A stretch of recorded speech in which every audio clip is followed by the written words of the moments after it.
চিরই দেরি করো না যতই, আর ভোলা যাবে না জীবনে কখনোই তোমাকে, ও তোমাকে। তুমি হাসলে আমার ঠোঁটে হাসি, তুমি। রাধে রাধে বন্ধুরা, কেমন আছো তোমরা সবাই? আশা করছি তোমরা সবাই খুব ভালো আছো, আমিও ভালো আছি।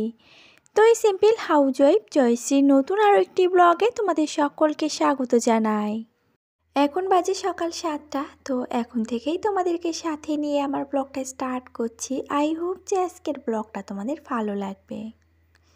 সকালবেলা ঘুম থেকে উঠে আশিপাশি কাজকর্ম তো সবটা কমপ্লিট। এই যে শুধুমাত্র বাকি ছিল দৌড়ে জল দেয়া, আর সেই কাজটা করে একেবারে ওই হাতেই চলে এলাম বাসি উনানটাকে লেপতে। যেহেতু বাসি উনান, সেজন্য এটাও কিন্তু এক প্রকার বাসি কাজকর্ম। এটা পরে করলেও হতো, তবে দেখলাম যে না, বালতিতে জল রয়েছে, তো একেবারে জল হাতে জলের কাজটা করে ফেলি, তাহলে আর পরে আমার এই কাজটা নিয়ে আর ভাবতে হবে না। এখনো সময় পাসনি, বিছনার উপরে ওইগুলো ঝাপছিস।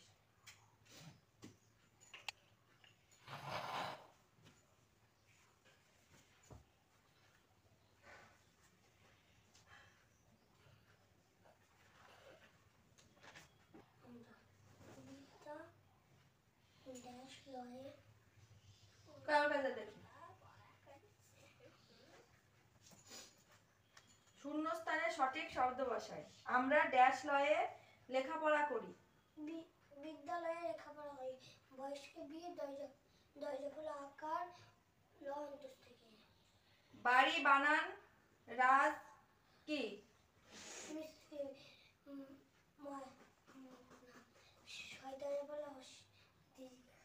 সবচেয়ে উঁচু রেল স্টেশন কি? রেল স্টেশন নাম কি? হ্যাঁ।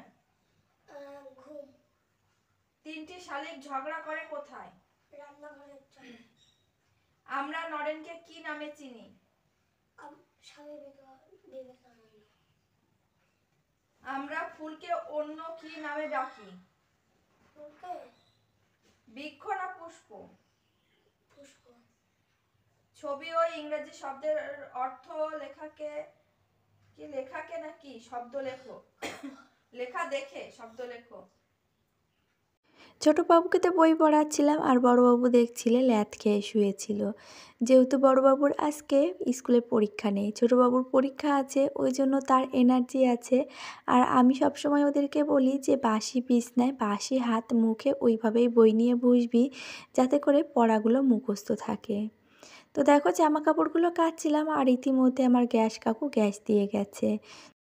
তো যাই হোক, বড় একটা স্বস্তির নিঃশ্বাস নিলাম। জানো তো, ভেবেছিলাম হয়তো উনানে চা বানিয়ে খেতে হবে, ওই জন্য আরও সকাল সকাল তড়িঘড়ি করে উনানটাকে লেপে নিয়েছিলাম।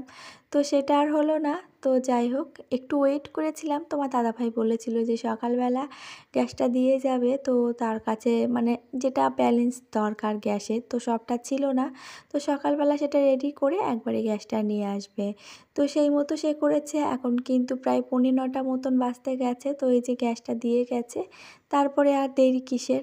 আমার ওই যে নেশা, চা খেতে হবে। আর আমার শ্বশুরমশাই তো পয়সা নিয়ে চলে গেছে বাজারে, সেই বাজার থেকে চা খেয়েছে। আর আমি আর বাজারে কি করে চা খেতে যাই বলো তো? ওই জন্য আমি এই যে ঘরেই চাটা বানিয়ে খেতে বসে গেলাম। ওদিকে কিন্তু আমার এখনও জামা কাপড় পরে রয়েছে, দেখেছো? যেমনভাবে ছিল মোটামুটি আমি কাচাটা কেচেছি আর ওইভাবেই ফেলে রেখে চলে গেছি। আর চায়ের যে এত বদনেশা, যে সে নেশায় পড়ে আমি একেবারে এই দিকের জামা কাপড় কাচাকুচি সবটাই ভুলে গেছিলাম। আর এই যে ফাইনালি জল দিয়ে ধুয়ে একটু কমফোর্ট দিয়ে ভিজিয়ে তারপরে এই যে চিপড়ে নিয়ে চলে এসেছি একেবারে ছাদের উপরে। আর দেখতেই পাচ্ছ আকাশটা কত সুন্দর না? এই যে বৃষ্টির পরে আর এই ঠান্ডার দিনে যদি সকালটা এরকম হয়, তাহলে কিন্তু বেশ ভালো লাগে না? হালকা হালকা ঠান্ডা হবে, আর সাথে এই যে রোদ্দুর গায়ে লাগলে যে এত মিষ্টি লাগে, সে আর বলে বোঝানোর না। সেটা কিন্তু অনুভব করতে হয়। আর তারপরে এই যে নিচে নেমে এসেছি, বাবুদেরকে উঠিয়ে ওদেরকে মুখ টুক ধুতে বললাম। তো ওরা গেছে মুখ ধুতে, আর আমি এই ফাঁকে বিছনাটাকে উঠিয়ে নিই। ছোটোবাবুর যেহেতু পরীক্ষা তো ও বলল যে আমি একেবারে ফ্রেশ হয়ে স্নান করে নেব, আর বড়বাবু বলল আমি একটু দিদান বাড়িতে যাব। তো বললাম না, ভাইসোনা আগে স্কুলে যাক তারপরে, নয়তো ওর একটা ওই নিশাত বা ঝুল থেকে যাবে যে দাদা হয়তো দিদান বাড়ি গিয়ে কত খাবার খাচ্ছে, কত কি করছে।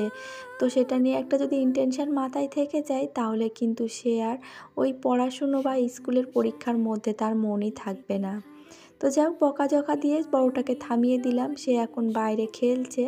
যেহেতু তার আজকে স্কুলে পরীক্ষা নেই সেই জন্য কিন্তু তার এখন ভারী আনন্দ। কালকে আবার তার পরীক্ষা আছে, তার আবার কালকে গিয়ে টেনশান, আবার কালকে আবার ছোটোবাবুর পরীক্ষা নেই।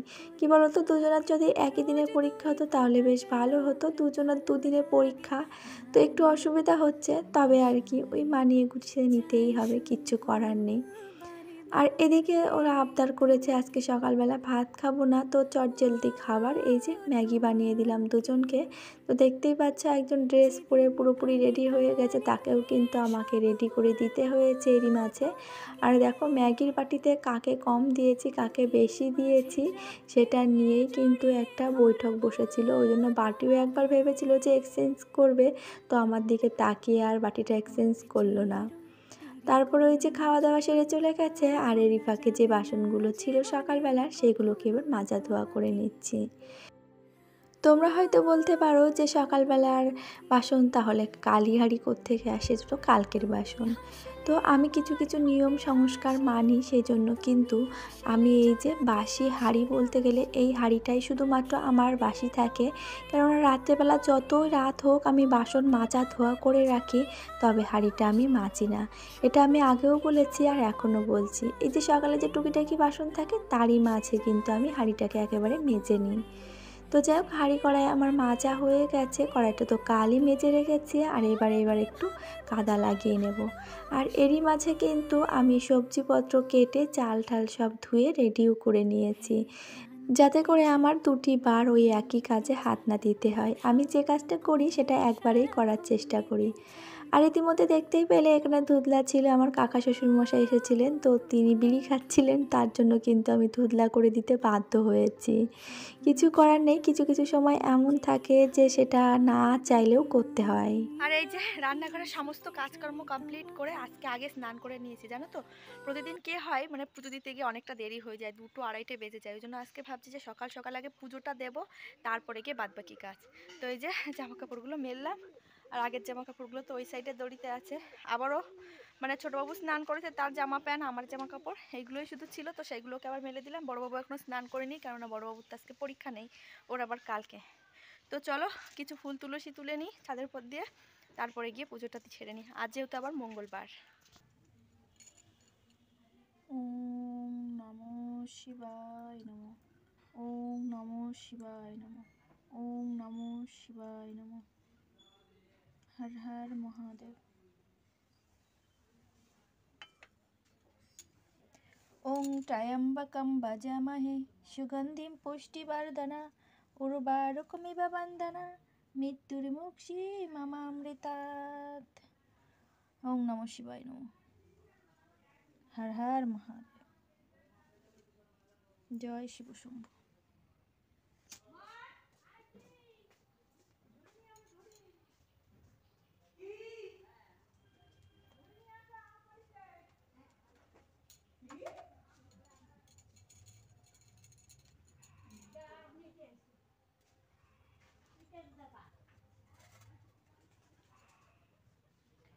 জয় রাম জয় হনুমান, জয় রাম জয় হনুমান, জয় রাম জয় হনুমান, জয় রাম জয় হনুমান, জয় রাম জয় হনুমান, জয় রাম জয় হনুমান, জয় রাম জয় হনুমান, জয় রাম জয় হনুমান, জয় রাম জয় হনুমান, জয় রাম জয় হনুমান, জয় রাম জয় হনুমান, জয় রাম জয় হনুমান, জয় রাম জয় হনুমান, জয় রাম জয় হনুমান, জয় বজরংবলী।